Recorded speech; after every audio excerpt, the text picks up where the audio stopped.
కొండ చర్యలు విరిగిపడ్డ కేరళ వైనాడు జిల్లాలో రెండో రోజు రెస్క్యూ ఆపరేషన్ కొనసాగుతోంది. మెప్పాడితో పాటు ఇతర ప్రాంతాల్లో NDRF, Kerala emergency response teams, army, air force సహాయక చర్యలు చేపట్టాయి. గల్లంతైన వారి కోసం గాలిస్తున్నారు. శిథిలాల్లో చిక్కుకుపోయిన వారిని రక్షించేందుకు ప్రయత్నిస్తున్నారు. అయితే వాతావరణం అనుకూలంగా లేకపోవడంతో రెస్క్యూ ఆపరేషన్ కు ఆటంకం కలుగుతోంది. ఇక మృతుల సంఖ్య 143కు చేరింది. కేరళ వైనాడు జిల్లాలో నిన్న తెల్లవారుజామున కొండ చర్యలు విరిగిపడ్డాయి. వరద పోటెత్తడంతో వేలాది ఇండ్లు కొట్టుకుపోయాయి. మెప్పాడి, ముండకై, చురల్మల, అట్టమాల, నుల్పజాజి గ్రామాల్లో చాలా మంది చనిపోయారు. ఇండ్లలో పడుకున్న చోటే కొందరు సజీవ సమాధి అయ్యారు. చురల్మల, ముండకై గ్రామాలు ఆనవాళ్లు లేకుండా పోయాయి. మరికొన్ని గ్రామాలు సగం బురదలో కూరుకుపోయాయి. ఎటు చూసినా బురద, బండరాళ్లే కనిపిస్తున్నాయి.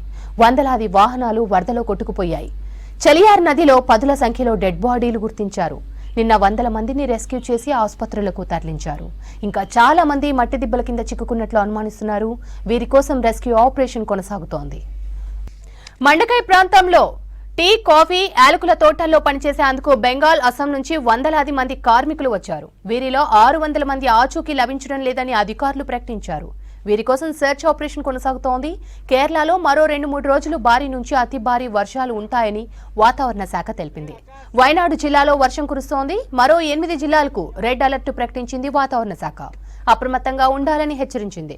మరోవైపు కేరళ సర్కార్ 2 రోజులు సంతాప దినాలుగా ప్రకటించింది. తిరువనంతపురంలో అసెంబ్లీలో జాతీయ జెండాను సగం వరకు ఎగరేశారు. మరోవైపు అరేబియా సముద్రం వేడెక్కడంతోనే కేరళలో భారీ వర్షాలు, ఆకస్మిక వరదలు వస్తున్నాయంటున్నారు వాతావరణ శాఖ నిపుణులు. చాలా తక్కువ టైంలో దట్టమైన మేఘాలు ఏర్పడడంతో వైనాడు జిల్లాలో అతి భారీ వర్షాలు కురిశాయని చెప్పారు. అవి వరద పోటెత్తడానికి, కొండ చర్యలు విరిగిపడడానికి కారణమయ్యాయని తెలిపారు. కొండ చర్యలు విరిగిపడ్డ కేరళ వైనాడు జిల్లాలో రెండో రోజు రెస్క్యూ ఆపరేషన్ కొనసాగుతోంది.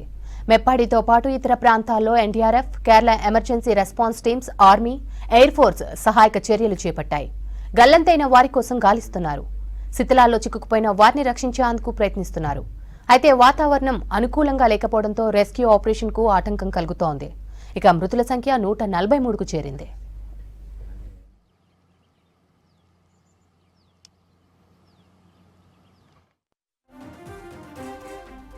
కేరళ వైనాడు జిల్లాలో నిన్న తెల్లవారుజామున కొండ చర్యలు విరిగిపడ్డాయి. వరద పోటెత్తడంతో వేలాది ఇండ్లు కొట్టుకుపోయాయి. మెప్పాడి, మండకై, చురల్మల, అట్టమాల, నుల్పజ గ్రామాల్లో చాలా మంది చనిపోయారు. ఇండ్లలో పడుకున్న చోటే కొందరు సజీవ సమాధి అయ్యారు. చురల్మల, మండకై గ్రామాలు ఆనవాళ్లు లేకుండా పోయాయి. మరికొన్ని గ్రామాలు సగం బురదలో కూరుకుపోయాయి. ఎటు చూసినా బురద, బండరాళ్లే కనిపిస్తున్నాయి. వందలాది వాహనాలు వరదలో కొట్టుకుపోయాయి. చలియార్ నదిలో పదుల సంఖ్యలో డెడ్ బాడీలు గుర్తించారు. నిన్న వందల మందిని రెస్క్యూ చేసి ఆసుపత్రులకు తరలించారు.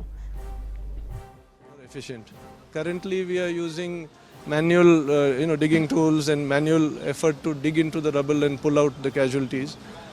So the endeavor now is to move in plant equipment so that we can make it more efficient.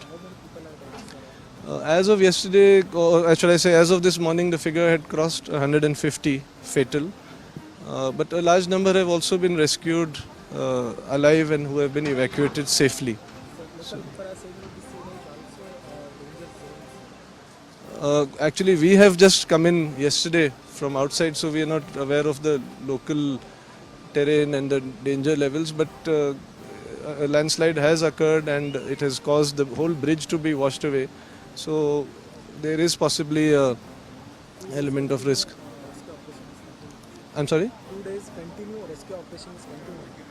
Yes, all of yesterday, all of today, and we are here for as long as it takes.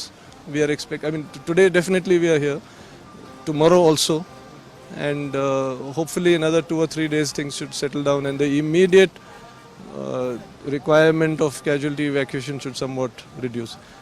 There are more people moving in as we are talking now. There are these sniffer dogs coming. There are more better bridging equipment coming. There are more columns coming in. More medical teams coming in. So we are ready for what is going to come today and tomorrow. Thank you.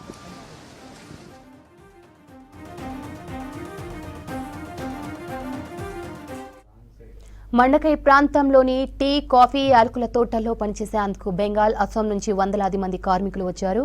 వీరిలో 600 మంది ఆచూకీ లభించడం లేదని అధికారులు ప్రకటించారు. వీరి కోసం search operation కొనసాగుతోంది.